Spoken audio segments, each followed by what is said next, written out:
So, you want to buy your first sailboat. Maybe somebody took you sailing for the first time, or you've just been really bored on YouTube lately, but you've caught the bug. And if you're anything like, well, everyone, once you've caught the sailing bug, you've likely been boat shopping and researching sailboats endlessly. The sailing bug is kind of weird like that. It's like cocaine. Seriously.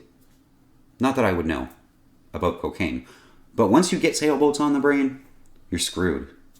This week on Everything You Need to Know, we're looking at the top 5 tips before you buy your first sailboat.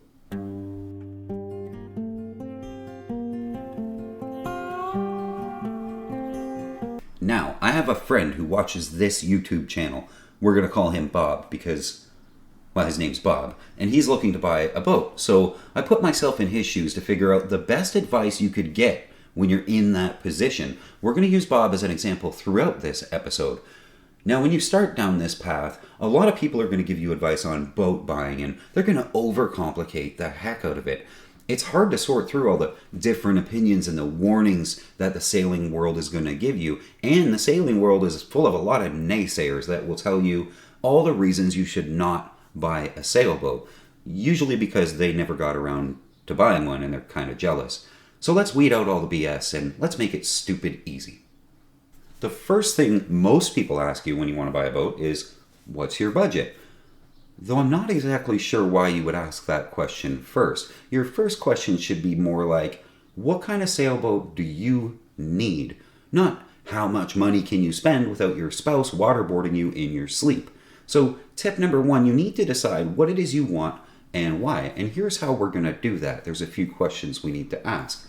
My first question is, are you going to keep it in the water, in a slip, at a marina or a yacht club, or behind your house if you're one of the lucky ones? Or will you be trailering it and parking it in your driveway most of the time? If you need a trailer sailor, you're just going to buy a McGregor with the planing hull and the giant outboard, or you're going to buy a little trailerable 22-footer. So I'm going to say just buy whatever one is in the best shape out of all the ones you look at. They're all pretty much the same thing. The episode on McGregors, by the way, if you want to see that, is up here. If you're interested in a powerboat, sailboat, powerboat thing. Now, my friend Bob will be keeping his boat in the water, not at his house. So my next question for Bob is, where? If it's a shallow lake with like less than 10 feet of water, you're probably going to be looking at a smaller boat with a shoal draft or a keel that can be reduced in some way, like a swing keel or a centerboard. That'll drill down your options to about 8 different boats. So just look at all 8 of them and buy whichever one's in the best shape. If, however, you're like Bob and the depth is good on your chosen sailing ground, the next question is, what sort of sailing are you going to be doing?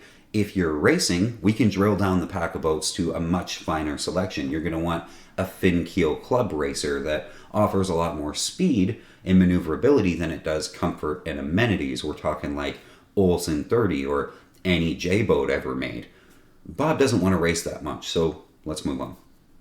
Now, are you going to be ocean sailing? Are you going to be making crossings? Are you going into some crazy weather? Then we're going to be looking at a large displacement boat, something with a big heavy keel. Even a full keel is on the table at that point. We're talking 40-foot plus, Pearson, Island Packet territory, that kind of thing. Bob isn't ocean sailing, however. He's a lake sailor. Lady K Sailing is brought to you by patrons, people who give a couple of bucks an episode to make this whole channel possible. Thank you so much, guys. And before we get back to our main story, I just want to give you guys a quick update. Lady K made the news for the 3rd time since I've owned her. The other times were sort of down south. This time, however, she made the news because where I keep Lady K at the yacht club, we launch with a crane, so we can't have our masts up. So when the boats went in the water, none of them had masts. Somebody was wise enough to say, hey, we should go on a little trip with no mast, because where we dock, there's a river. It's 18 nautical miles up to the city most of us live in. But we can't go there because there's bridges, usually. We don't have the masts up, so 7 boats went up the 18 nautical miles upriver. It was a great trip, all of us traveling in a pack. We got to downtown where we could tie up for free. There's free power, free water. The mayor called us because the news showed up to sort of interview us. It was super, super cool. We went to the bar. We rode down the main drag in the back of a pickup truck, and then we went to a restaurant. And my significant other, Kaylee, came with us, and it was just an awesome time, and we both had a lot of fun. back to our story. So we know we aren't going to be trailering Bob's boat. It's not going to need to be a race boat, and he won't be dealing with any ocean passages. So my next question is, how big does this boat need to be? As a first-time sailor, I always say you should start off small, of course. I always say a 22-footer for the first year is money extremely well spent. A 22 will teach you so much about sailing and get you used to owning a a boat. It also won't break the bank or get you waterboarded should you decide that you actually hate sailing. And you'd much rather have like a silly pontoon boat, which by the way is not a real boat. It's a platform for which to be interrogated by the water police about whether or not you have a life jacket for every one of your wobbly drunken friends that you have aboard. Not a boat. Bob is aiming a little higher in the size range and looking at 30 to 36 feet for his boat, so that really narrows things way down for us. Now we know Bob wants a club cruiser for lake sailing, and we know how big he wants it to be. So next question is that big question. What's your budget? Some folks, like me, are happy to pick up a 30-something footer on the cheap and do all the work over the next few years to return it to its former glory. Some folks want a turnkey boat that's already outfitted with everything it needs to do what they want to do with it and needs very little work. The budget is going to vary greatly on those two things, and it's going to drill down further what we're going to be shopping for. So that's it for tip number 1. Figure out what it is that you need or what you want. Ask those questions to figure out what sort of boat it is and narrow it all down by a lot to save you tons of time. Tip number 2 is model research. We know Bob wants a 30 to 36 footer, and let's say he wants a turnkey boat that doesn't need much. And let's say his budget's 50 grand, which is, maybe on the high side for your first boat, but about middle of the road for most boats. That'll rule out all the fancy pants hunters and the Bens and Jens. So let's go shopping and see what we find in our criteria. A quick look and we find a whole bunch of boats that meet those criteria. A Catalina 36, great boat, excellent. A Pearson 36, also a great boat. Islander 36, wonderful. A CNC 36, even an Allied Catch 36. There's also a Beneteau First on here. A Cape Dory that's down in Georgia, which would be a haul to get at home. A CS, which we really like, out on the East Coast. You don't see many of those. And the list goes on and on and on. Bob can now see all the makes and models available that suit his needs, all within his price range, so he can start doing research on each one of those models to see what people have to say about them, how much of a support system each one of those models has behind it on the internet. Are there forums? Are there Facebook groups? Are there lots of owners? Is it club raced? Those kind of things. And also, what problems to look for when he goes to see examples of those models. Tip number 3, take someone with you who knows what they're doing and come armed with everything you could possibly know about that model. Of the models that we just looked at, let's say Bob is wise and he chooses the CNC 36 because, face it, it's a CNC 36. Now, Bob's been on the internet, and he is armed with everything he can possibly know about the CNC 36, and he's found every one for sale within, let's say, 500 miles, and he's ready to go see some boats. Taking somebody with you who's owned at least 3 boats can save you a ton of money and a ton of mistakes. We've already made all the mistakes, so you don't have to. When you're looking at the boat, Bob might not think to check how old are the through hulls, and he might not think to turn them to see if they actually move, because on older boats, most of them don't. Bob might not have a moisture meter or a sounding hammer or even know what those things are. May end up with a soggy deck or bad spots. Beyond the hull, we need to look at the most expensive issues that the boat may have. So the first thing on a CNC 36 is probably going to be the inboard, especially if it's a diesel. And that'll be really pricey if we're wrong. How many hours are on it? Does it smoke? Does it overheat? Is the oil clean or does it smell burnt? What's the coolant look like? Next in line on the pricing is the rig. Look over the whole mast for problems, stress cracks, welding, any repairs, and inspect the standing rigging very, very carefully.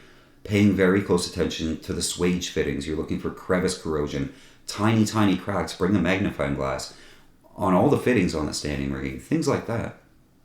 Next up on the how expensive is too expensive, we need to look at the sails. Sails are $5,000 a piece. Most of these boats will come with 4 or 5 sails, and it would be great to at least spread out the mainsail and the primary jib out on the grass to inspect them. What does the stitching look like? Are there any patches? Are the leeches blown out of them? Bob may have only thought he was looking at what electronics does the boat come with, or how nice is the paintwork. But those things matter so very little compared to the really important stuff that an experienced sailor or experienced boat owner would immediately look at. We tend to ignore how good the stereo is or if the deck needs to be painted. We don't care about stuff like that. And while you're looking at the boat, is it worth it? Most first-time boat buyers or first-time home buyers or first-time whatever buyers will spend way too much money because they just don't know better. I've made that mistake in cars and motorcycles, luckily not boats. Know how much what you're looking at is actually worth. Now Bob wants a CNC 36 because he's wise. How much are they worth nationwide, not just where you live? And how does the one you're looking at compare to the rest of them as far as condition and equipment? And don't agree to buy the boat when you look at it, even if you fall in love with it. It may sell you on a CNC 36, but it doesn't mean that you have to buy this CNC 36. There's lots of them, so look around, gradually getting further from home if you need to, until you reach a distance that you aren't willing to travel to get a boat. Failing that, don't be afraid to wait. Overpaying sucks, and you don't want to start your sailing career on a bad foot by getting ripped off, because it'll make you hate the boat and sort of what it stands for. Not to mention the waterboarding. Tip number 4. If the boat's worth more than you're willing to waste, get a survey. And let me explain that. My magic number has always been 10 grand.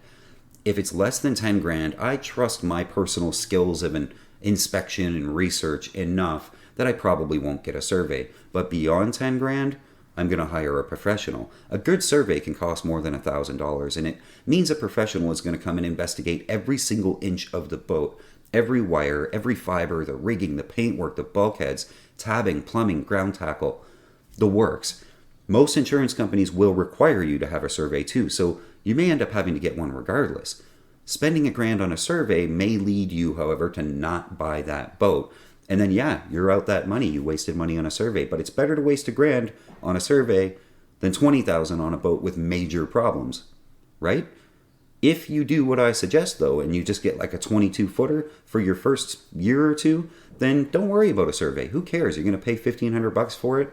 Just get someone who has experience to look it over before you buy it.